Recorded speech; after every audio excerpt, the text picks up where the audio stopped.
গ্রাম বাংলায় প্রচুর পরিমাণে শাক সবজি কিন্তু পাওয়া যায়, যেটা হচ্ছে খুবই হেলদি এবং টেস্টি সবজি। নমস্কার বন্ধুরা, মিষ্টিমন চ্যানেলে সবাইকে সুস্বাগত। আমি আজকে গ্রাম বাংলার এক শাকের রেসিপি নিয়ে, যেটা হচ্ছে চিকনি শাক নামে পরিচিত, সেই রেসিপি নিয়ে আজ চলে এসেছি। এটা গরম ভাতের সাথে জাস্ট জমে যাবে। তাহলে রেসিপিটি কিভাবে বানাচ্ছি মন দিয়ে দেখতে থাকো। এই রেসিপির জন্য এখানে আমি এক ঝুড়ি মতো নিয়ে নিয়েছি চিকনি শাক। এইবার এই শাকগুলোকে ভালো করে পরিষ্কার করে বেছে নেব এবং শক্ত পার্টগুলো ফেলে দেব এবং ভালো করে পরিষ্কার করে ধুয়ে নিয়ে একটু ছোট ছোট করে কেটে নিয়ে ফিরে আসছি। এই অত্যন্ত সিম্পল এক রান্নার জন্য এখানে আমি দেখো কি কি নিয়ে নিয়েছি। শাকগুলোকে ছোট ছোট করে কেটে জল ঝরিয়ে রেখে দিয়েছি। বেগুনগুলোকে একটু লম্বা লম্বা সরু করে কেটে নিয়েছি মাছের মাথা, আর আলুগুলোকে একটু লম্বা লম্বা করে কেটে নিয়েছি। এই রেসিপির জন্য এমন কিছু মশলাপাতি লাগে না, বাড়িতেই যা পাওয়া যায় তাই লাগে। আমি এখানে একটু আদা বাটা, একটু পেঁয়াজ কুচনো, একটু হলদি পাউডার, লবণ আর চেরা কাঁচা লঙ্কা নিয়ে নিয়েছি। তোমরা চাইলে আদাটাও স্কিপ করতে পারো, কিন্তু এটা একদম সিম্পল একটা রান্না, কিন্তু এতটাই টেস্টি হয় যে তোমরা না খেলে বিশ্বাস করবে না। গ্যাসের মধ্যে কড়াই বসিয়ে সর্ষের তেল দিয়ে দিয়েছি। সর্ষের তেলটা গরম হওয়ার পরে দিয়ে দিচ্ছি কেটে রাখা আলুগুলোকে এবার আমি হালকা করে ভেজে নেব। এই রান্নাটা পুরোটাই আমি সর্ষের তেলেই করব। এবার আলুগুলোকে আমি সব দিয়ে এবার একটুখানি ভালোভাবে তেলের সাথে মিশিয়ে নিয়ে একটু নেড়ে নিচ্ছি। এবার এখানে দিয়ে দিচ্ছি একটু সামান্য হলদি পাউডার আর সামান্য লবণ। এবার হলদি পাউডার এবং লবণটাও আলুর সাথে ভালোভাবে মিশিয়ে নিয়ে একটুখানি আমি ঢাকা দিয়ে রেখে দেব, তারপরে ফিরে আসছি। আলুটা ভাজা হয়ে গেছে, এবারে তুলে নিচ্ছি। এবারে কেটে রাখা বেগুনগুলো তেলের মধ্যে দিয়ে বেগুনগুলোও ভালো করে ভেজে নেব।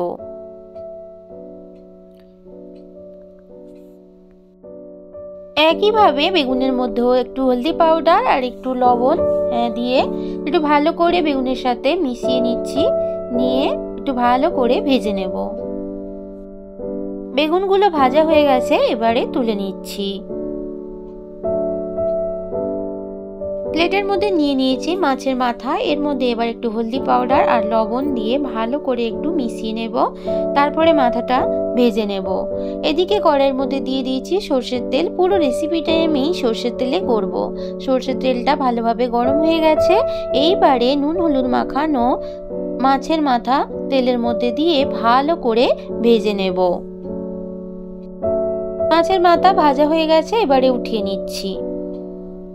ওই তেলের মধ্যে দিয়ে দিচ্ছি ফোড়ন, শুকনো লঙ্কা, আর দিয়ে দিচ্ছি 5 ফোড়ন, আর এখানে দিলাম চেরা কাঁচা লঙ্কা। এবার ফোড়নটা একটু ভালো করে ভেজে নিচ্ছি। ফোড়নটা ভালোভাবে ভাজা হয়ে যাওয়ার পরে এখানে দিয়ে দিচ্ছি একটুখানি আদা বাটা। আদাটা আবার তেলের সাথে ভালো করে মিশিয়ে নিয়ে একটু কষিয়ে নেব, যতক্ষণ না আদার কাঁচা স্মেলটা চলে যায়। আদা বাটাটা ভালো করে কষিয়ে নেওয়ার পরে দিয়ে দিচ্ছি এখানে কুচনো পেঁয়াজ। এবার পেঁয়াজটাও ভালো করে সমস্ত কিছুর সাথে মিশিয়ে নিয়ে একটুখানি ভেজে নেব। এবার এখানে অ্যাড করে দিচ্ছি কেটে রাখা চিকনি শাক। শাকগুলো সব কড়াইতে দিয়ে দিলাম। এবার এখানে দিয়ে দেব একটুখানি হলদি পাউডার, আর এখানে দেব স্বাদ মতো লবণ। একটুখানি শাকের সাথে মিশিয়ে নিয়ে একটু ঢাকা দিয়ে রেখে দেব। প্রায় 5 মিনিট বাদে ফিরে এলাম, ঢাকাটা খুলে নিলাম। দেখতেই পাচ্ছ যতটা শাক ছিল একদম কিন্তু কমে গেছে, কালারটাও পুরো চেঞ্জ হয়ে গেছে। এইবার এখানে আমি দিয়ে দিচ্ছি ভেজে রাখা আলু এবং বেগুন। এবার সমস্ত শাকের সাথে আলু বেগুনটা ভালো করে মিশিয়ে নিয়ে একটু রান্না করে নেব। আমি এই শাকের সাথে একটা কাঁচা টমেটো ছিল, ওটাও দিয়ে দিয়েছি। এতে স্বাদ কিন্তু আরো বেড়ে যাবে। একটু সামান্য জল দিয়ে দিলাম, যেহেতু শুকিয়ে গেছে শাকটা, তাই জন্য একটু জল দিয়ে ভালো করে মিশিয়ে নিচ্ছি। আবারও একটু সবকিছু মিশিয়ে নিয়ে ঢাকা দিয়ে কিছুক্ষণ রেখে দেব। 2 মিনিট বাদে ফিরে এলাম, ঢাকাটা খুলে নিলাম। দেখতেই পাচ্ছ একটু কিন্তু মাখো মাখো হয়ে গেছে। আলুটাও দেখো ভালোভাবে কিন্তু সেদ্ধ হয়ে গেছে। এই রেসিপিটি এতটাই টেস্টি হয় যে তোমরা যদি আগে কোনোদিন না খেয়ে থাকো, আমি রিকোয়েস্ট করব অবশ্যই একবার বানানোর। আমি বলতে পারি মাছ মাংসকেও এই রেসিপিটির টেস্ট হার মানিয়ে দেবে। আমার তো খুব ফেভারিট এই রেসিপিটি। আমি এই রেসিপি দিয়ে কিন্তু পুরো ভাত অনায়াসেই খেয়ে ফেলতে পারি। এবার এখানে অ্যাড করে দিলাম ভেজে রাখা মাছের মাথা এবং সমস্ত সবজির সাথে কিন্তু মাছের মাথাটা মিশিয়ে কিছুক্ষণ একটু নাড়িয়ে নিচ্ছি।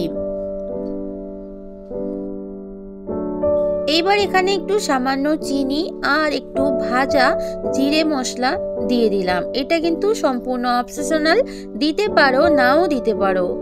এগুলো ছাড়াই কিন্তু রেসিপিটি এতটাই টেস্টি হয় যে আবার নতুন করে কিন্তু বানানোর পরের দিনের কিন্তু রিকোয়েস্ট আসবে। এবার সব কিছু ভালোভাবে মিশিয়ে নিচ্ছি।